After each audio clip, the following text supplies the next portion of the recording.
So I'm going to share with you some of the lessons from the 40 years, and I encourage you to apply them in your own experience. So obviously it's a journey. It says that on the screen, so that was an easy thing to spot. And journeys have a beginning and a middle and an end. I'm not yet at the end of my journey, so there may be more stories to tell in the future. But let's go back to the beginning and start. And what I want to do, I don't want to make this stupidly interactive, but I would like you to just answer a couple of difficult questions. Here is the first one. Anybody got any idea what that was? It just flashed. Any idea what this is? A house, pardon, sorry? The house where you grew up? House where I grew up. This is 105 Brushfield Street, Hyson Green, Nottingham. Anybody here who's ever been to Nottingham and says you grew up in Hyson Green, but you immediately begin to back off because this wasn't a very nice area. Actually, it's been gentrified. This is a relatively recent picture of the house. But just to describe what it was like, you see the black door was my house. Well, not my house, it was somebody else's house that my mum rented. But you went into this house through that front door, straight into the front room. And there was the front room. You went under the stairs into the back room. And then behind the back room, there's this little thing, a scullery they were called, tacked on the back. And then upstairs there were two rooms. That was the house that I grew up in. Any idea what that is? Very good. The back of the house that I grew up in. So this is still, those who are following this so far, this is still 105 Brushfield Street, Nottingham, but this is the back of the house. You can, those of you who are good at spotting house bits, you recognise the windows. You see that green door there on the left? Well, it's still in the middle of the picture, back of the house. Anybody have any idea what the green door led to? Pardon? Toilet. Very good. The toilet, not a toilet, the toilet for us. We didn't have to share with anybody else, it was ours. So this meant if you needed to go to the toilet in the middle of the night, you came downstairs, I've described all that, unlocked the back door, went down that little horrible path, went to the toilet, went back again. Early thing that I learned on my journey was don't go to the toilet in the middle of the night, because it's actually rather scary doing that. Anybody have any idea what that thing on the wall is? A bath, that's right. That is the bath. So if I wanted to have a bath, which as a boy I didn't particularly want to do very often, but if I wanted to have a bath, we had to take that off the wall, take it up the path, put it in the kitchen. We had this thing called a copper, which is a sort of washing machine thing. It's a great big bucket, really, connected to the gas system, and you filled it with water with a hose pipe, turned on the gas, heated up the water, opened the tap at the bottom, filled the bath, had a bath, then with a hose pipe, siphoned the water out of the bath back into the drain, took the bath out of the house, hung it back on the wall, nipped to the loo because that was your great opportunity, back in again, lock the door, go to bed. That's how I grew up in this country in the 1950s. Now there are two things that are worthy of note about that beginning of my journey. One is obviously I don't live in a house like this anymore and I don't have to do those things anymore. More importantly, neither does anybody else in this country. So whenever you hear anything in the media about what's wrong with the United Kingdom, increasing difference between rich and poor, etc., etc., etc., you have to get some facts rather than just accept the arguments, because this is how many of us lived, thousands of us lived in the 50s in the UK. And I played on a bomb site around the corner, which is left over from the Second World War. I was born in 1951, where there was nothing at all but exciting things for small boys to play in. I challenge you to find an outside lavatory or a bomb site in our country today. So the first point that I would make, and it's a really important one, is it's easy to feel sorry for oneself because something isn't quite right. But there are people alive today, and one of them is speaking to you, who lived in circumstances which you would absolutely consider to be third world in current times. So, well done for getting all those right. Any idea who this is? You. Yes, I can see that I haven't changed very much over all those years. In fact, I was running through London a couple of years ago, and a man walking towards me said, "Ken." And I looked at this bloke, and I had no idea who it was. It turned out to be someone I'd been at school with when I was 8. So I remember being at school with this bloke. I didn't recognise him still. He had a huge beard. He was ever so tall. And when we'd done all the swapping of business cards and so on, I said, "How did you recognise me?" And he said famously, "Well, you haven't changed." And when I look at that picture, actually, I can see the face of a young, happy boy. So that wasn't a chap worrying about outside lavatories and bars and all the rest of it. This is the boy gagging to go out and play in bomb sites and do the other things that we did at that age. So, yep, that was me all that time ago. Right, it's getting more difficult now. Any idea what this is? You have to shout, I can't hear. A rack. That is in fact a computer program. When I started in the IT industry in 1970, this is how we programmed very basic tabulating card machines, which were the principal computing system of the time. So I learned my first, actually it wasn't my first computer program, but my first program in any sense of anger was with this thing. Any idea what this is? This is actually a computer card, a tabulating card, 80-column punch card is a technical term, and that, you can't read the writing there, that's one line of a computer program. So anybody here who's ever written a computer program, you're typing away with your earphones on, bashing the stuff in and so on, each one of those lines was captured on a punch card like this. And when you'd written your program, you had a deck of cards which you put in a hopper and it got read into the computer, and that's how you fired up a computer. That's how computers were when I started at work in the 1970s.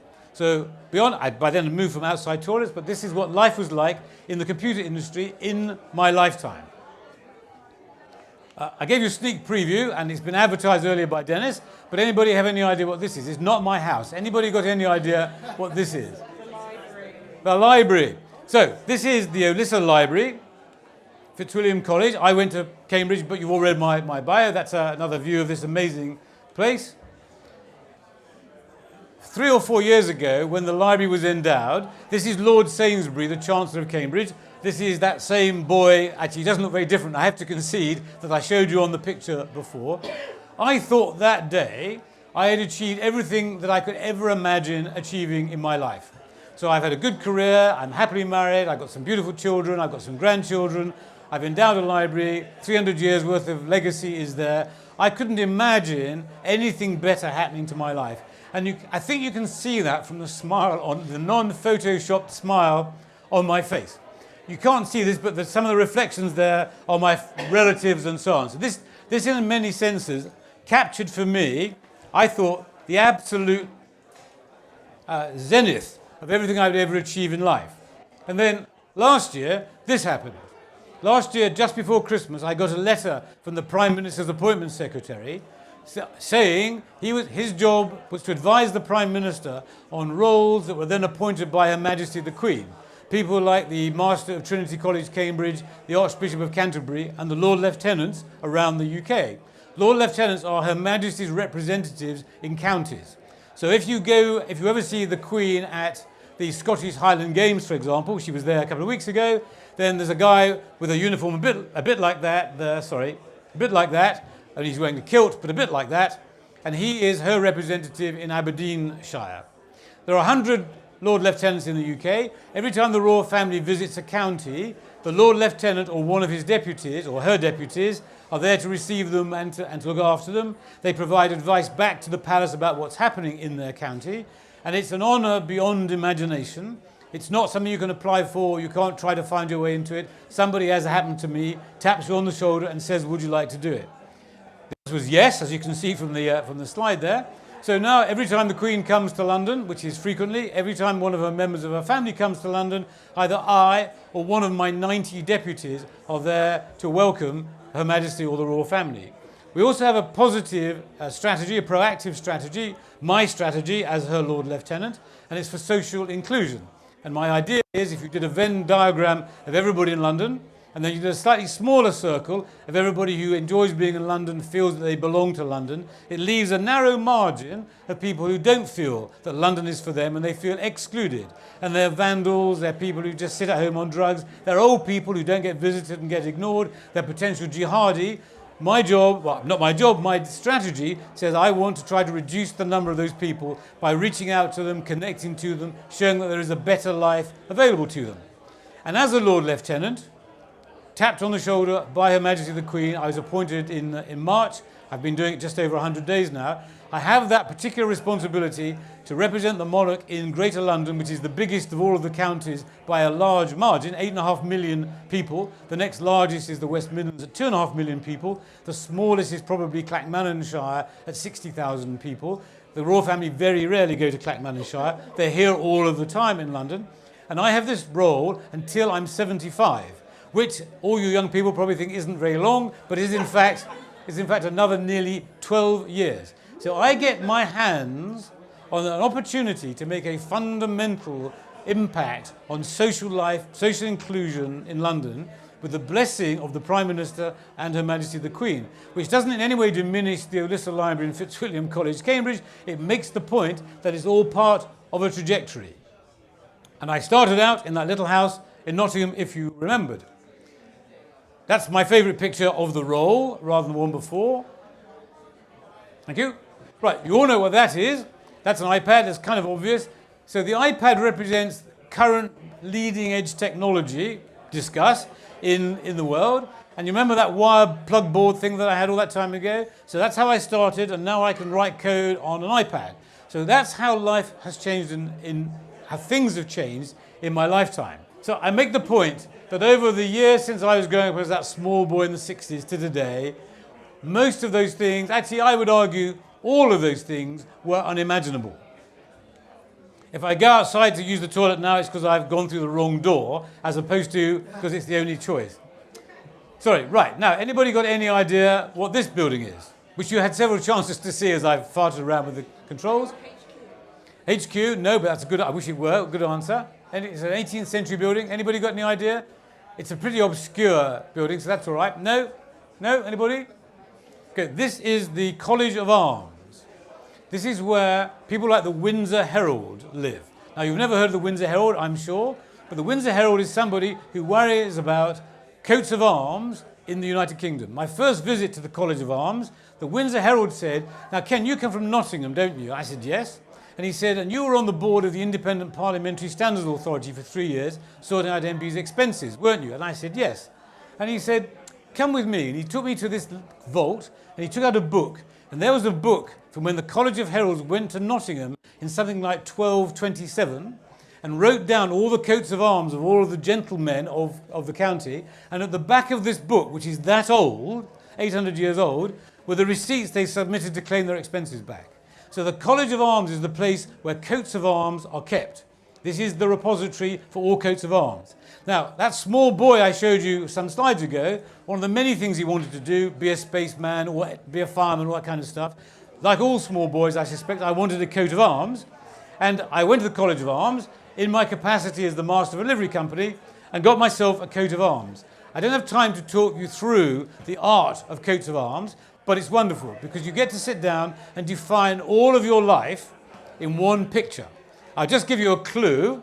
The lozenges, those red diagonal things, are stolen from my college coat of arms because my time at Cambridge made a fundamental difference to me. It's accelerated the trajectory of my life.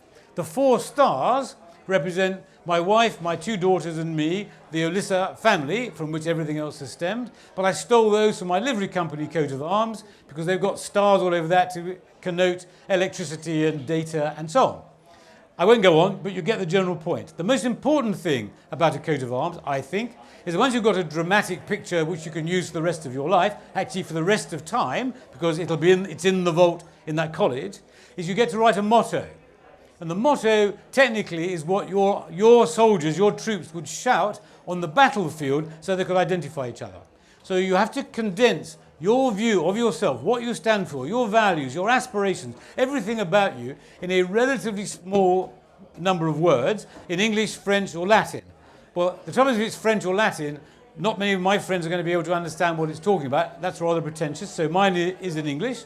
And Julia, my wife, and I came up with this one, which is do well, do good. Because what's driven me through that entire journey is a realization that whilst I've been blessed, I'm lucky, lots of nice things have happened to me. I mean, some bad things have happened as well, and maybe we'll return to those in the Q&A, but lots of good things have happened. Lots of kind people have helped me. I've also given back. So Dennis talked about my charities and so on, but I've given back, I've helped other people, and in so doing, I just seem to be more and more successful. So do well, do good is my motto, but it's one I will recommend to everybody. So let me summarize all of that with this final slide and make the big points. Small boy going to the loo in the middle of the night, having a bath the way that I described it. I couldn't have imagined that one day I'd be standing on the street with Her Majesty the Queen and her husband talking about whatever we're talking about before I stump off in my sword and spurs. Never in the wildest moments would it have occurred to me that that could have happened. When I wrote that first program with the wires, did I think I'd be floating in my tech advisory company on the stock exchange all those years later? My point is, I couldn't have imagined all those years ago where I was going to be in 40 years' time, and neither can you. That's not an intellectual snob point. It's a simple point that we can't know where things will be in 40 years' time. And it's speeding up. My life was a relatively slow pace compared to the young people in the audience today. So the first thing is, when somebody tries to restrict you, to narrow your focus, to make you specialize on something, to give up on options and things that seem attractive, they are actually poisoning your future, not helping you, because they can't know and you can't know. So the first message is, you can't know in 40 years' time what's going to happen, so don't start to restrict yourself too soon. Secondly, it's your life. So when people like me stand up and give you lots of advice, yep, it's useful, put it in your head, put it in your heart, process it, but it's your life. You've got to lead it your way, not somebody else's way. Not my mum's way, your mum's way, not the job, your boss. It's got to be done your way. Third lesson is never allow yourself to become a stereotype. Now, most of the people here tonight are of colour, and one of the problems of being of colour is there is a set of stereotypes which dictate how we think about ourselves and how we behave. And most of them are inherited from America. Actually, we have very little in common with American heritage. We all got our own heritages, whatever it is, your parents, your grandparents, etc., etc. You are you. So don't let anybody make you anybody else, become something else. I saw a photograph yesterday of Lewis Hamilton at some party. I mean, what is he? He's trying to pretend he's a rap star from America. He's a Formula One driver. So why can't he be himself as opposed to trying to be someone else? Discuss, be yourself, don't be stereotyped. Thirdly, I've got where I am today because lots and lots of people have gone out of their way to help me. So strangers I've met on aeroplanes, in railway stations, at the office, customers, etc. People have said, Ken, well, that's interesting. You know, if you did the following things, why don't you? And I've learned over the years to listen and to accept, not to reject. The trouble is, if you start to reject, then you're screwing up the luck that comes your way. I got an IBM scholarship to go to Cambridge. Why did I get that? Because the man who was my boss when I was an intern in IBM told me in a drunken party that I ought to apply for a scholarship. And I was very drunk and I said, that's a really stupid idea. We had a drunken argument and he said to me famously, if I send you the effing forms, will you effing fill them in? And my mother had taught me not to be rude to my elders, and so I thought, actually, Ken, it would be really rude to say no to that. So I said, yeah, if you send me the effing, I'll fill them in. So he did, and I did, and I got a scholarship. Now, that was a bad story, because the rest of my life I've listened more carefully to people saying, well, why don't you try the following thing, Ken? Why don't you do this? Why don't you do that? There is limited downside to personal experimentation if you accept the hypothesis that you can't know where life is going, and therefore you've got to experiment and experience things to be able to chart your own journey. And so accept the kindness of strangers and don't reject them because they're strange.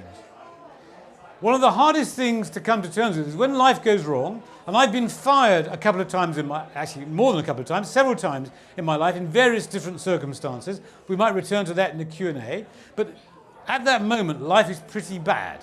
Your self-esteem is low, things are terrible, etc. You've got to tackle that by recognizing that self-pity is just corrosive. It's a negative cycle. And so once you know that you're starting to experience self-pity, get a grip and start to take your life the other way. Lean on friends, go to other, but you've got to lift yourself up. Dennis said, I'm chairman of a homeless charity. That homeless charity, everybody we help has by definition suffered a catastrophic collapse in their self-esteem. And the charity's role in life is to help them rebuild their self-esteem. When you start to feel your self-esteem going down, get a grip, because if you don't, you'll become self-pitying, and that's just negative and totally corrosive. And then finally, the do well, do good point, it's not just about you. It's not just about Ken. It's about all of us. So do well, take my other points of advice, but if you're not giving back, if you're not that stranger whose kindness is helping other people, you're taking and you're not giving, you're reducing the net wealth in the non-monetary sense of where we are. So you've got to remember that as you do well, you must share that success with others. So those are my simple message points, with a rather nice coat of arms at the back. Do well, do good is my point. And I just go back to that final but beginning bit is, imagine yourself being that small boy growing up all that time ago where the world was just all ahead of me. You saw that in the smile, and my mum and other people kept saying, yes, you're right, you can do this, you can go there, you can make those things happen. Anybody who doesn't say those things to you is damaging your self-respect. Thank you very much. Thank you.